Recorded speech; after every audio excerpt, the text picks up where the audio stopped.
Assalamualaikum warahmatullahi wabarakatuh. Apa khabar murid-murid yang cikgu kasih sekalian? Cikgu doakan murid-murid berada dalam keadaan yang sihat, ceria bersama keluarga. Dah sedia dah nak belajar? Kalau dah sedia sebut apa? Ya, saya dah sedia.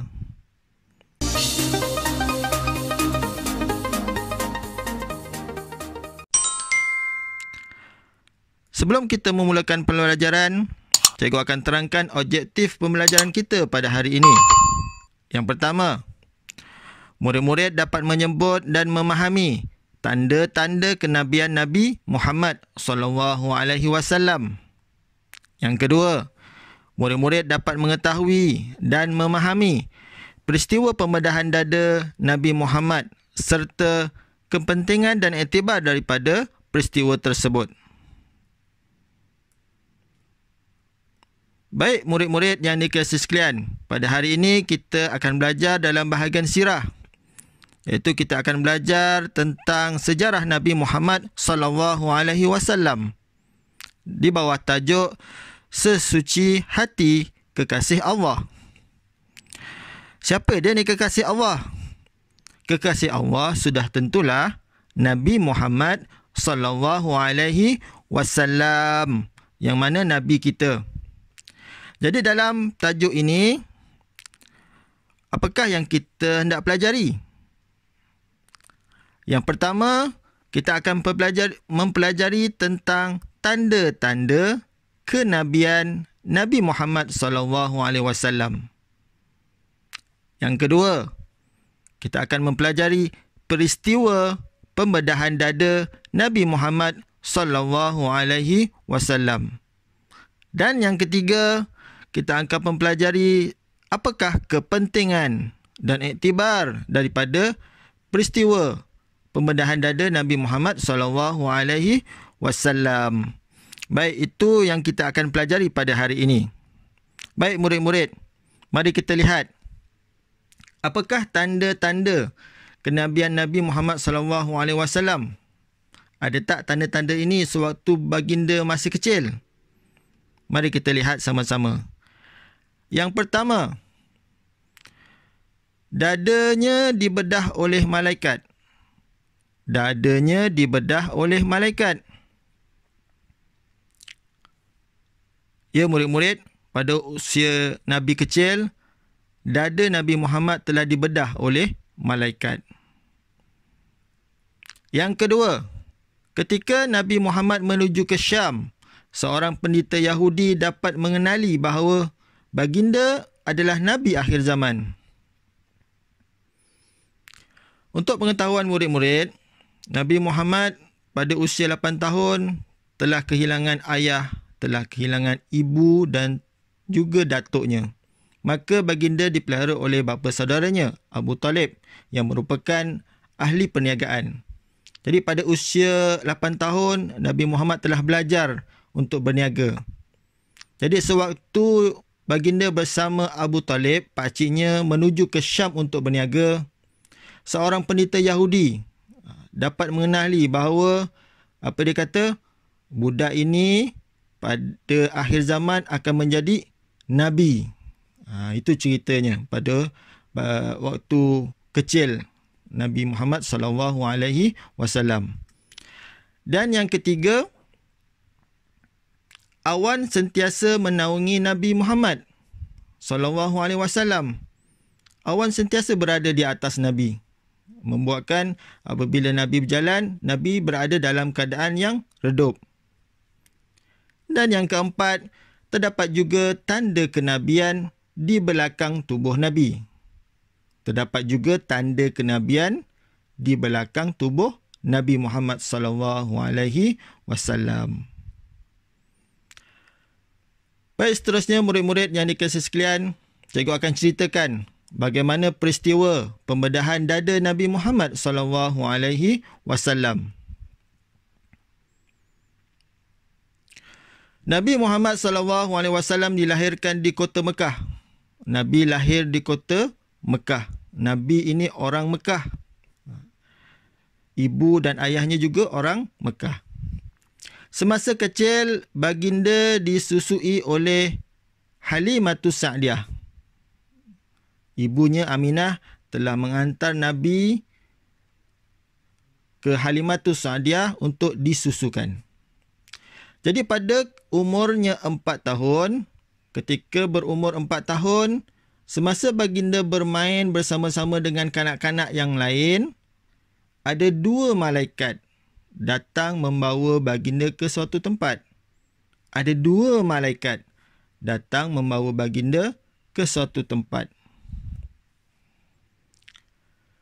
Malaikat tu malaikat siapa?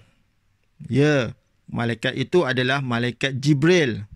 Malaikat Jibril alaihissalam telah membawa Nabi ke suatu tempat dan membelah dada Nabi Muhammad lalu mengeluarkan segumpal darah. Malaikat mengeluarkan apa? Mengeluarkan segumpal darah, iaitu hati Nabi, serta berkata, "Inilah sasaran syaitan daripada kamu." Maka Jibril alaihissalam menyucikan dengan air Zam-Zam.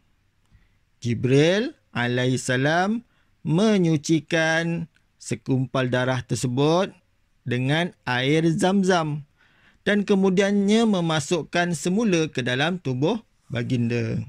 Begitulah cerita peristiwa bagaimana dada Nabi dibelah. Siapa yang belah? Malaikat Jibril. Apa yang dikeluarkan dalam dada Nabi? Iaitu segumpal darah. Disucikan dengan apa? Dengan air Zam-Zam. Kanak-kanak yang melihat peristiwa tersebut menceritakan perkara yang berlaku kepada Halimatus Sa'diyah. Kemudian mereka segera pergi mendapatkan Nabi Muhammad SAW. Begitulah peristiwanya.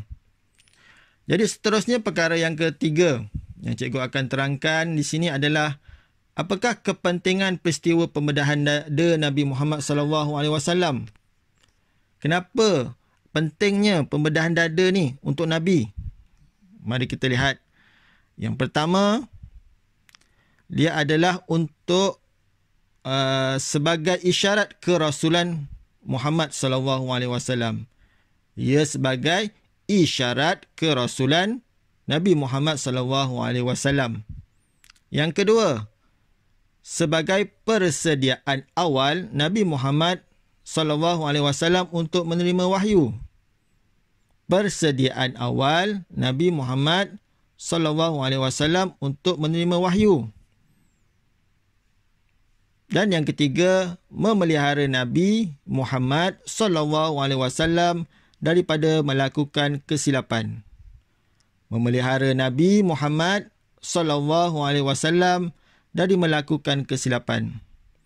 Baik daripada peristiwa pembelahan dada tu, Allah SWT sebenarnya hendak menyucikan hati Nabi supaya Nabi ini tidak dapat melakukan kesalahan, tidak melakukan sebarang kesilapan. Dan seperti mana yang kita ketahui bahawa Nabi Muhammad ini adalah seorang yang maksum. Nabi seorang yang tidak pernah buat dosa daripada kecil hinggalah baginda wafat.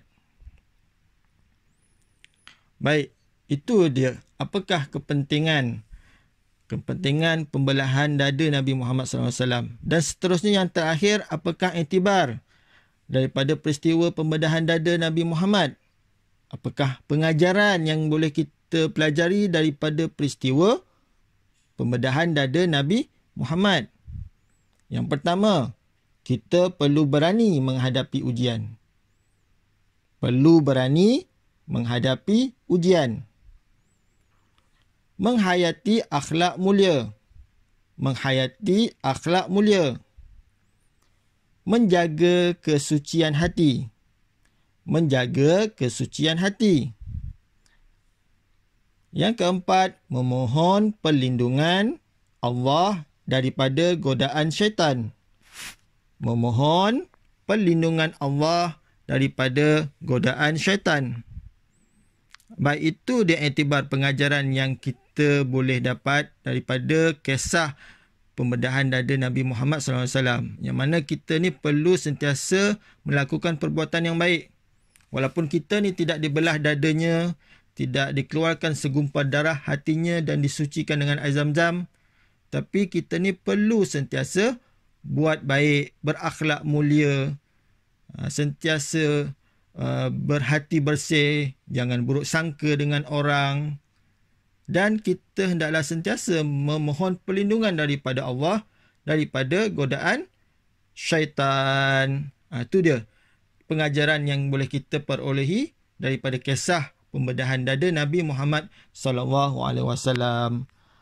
Dan cikgu harap murid-murid dapat memahami kisah ini dan menjadi ia sebagai teladan dalam kehidupan kita. Dan yang akhirnya, cikgu harapkan murid-murid dapat mengulang kaji pelajaran di rumah. Dan yang terakhir, jangan lupa 4S, iaitu sayang Allah, sayang Rasulullah, sayang ibu ayah, dan sayang semua makhluk. Sekian, terima kasih. Assalamualaikum warahmatullahi wabarakatuh.